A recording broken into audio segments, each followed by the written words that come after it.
Okay, now it's time to learn about some very important words that help us talk about where and when things happen.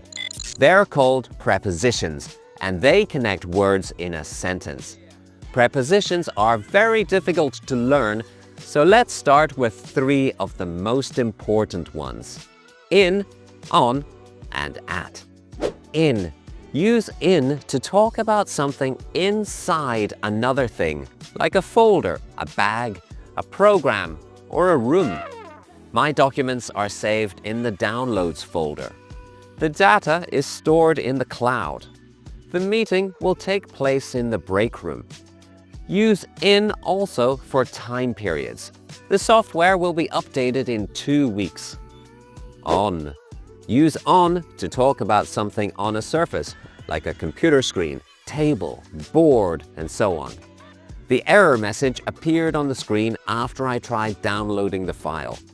The files are on the table. I saved the folder on the desktop.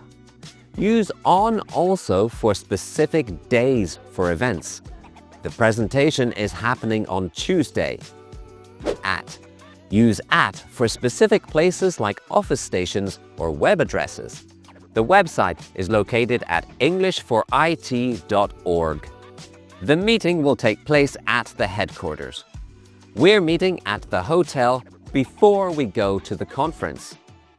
Create your password, then log into your account at englishforit.org. Use at also for specific times. The webinar starts at 10 a.m. Pacific Standard Time. Remember, we use different prepositions for different situations. Pay attention to how they are used in instructions and messages. Right-click on the file to open the menu.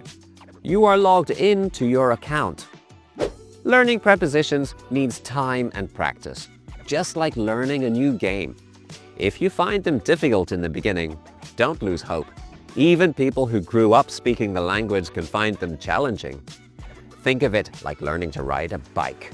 At first, it can be difficult, but with practice, you'll feel like you've been riding your whole life.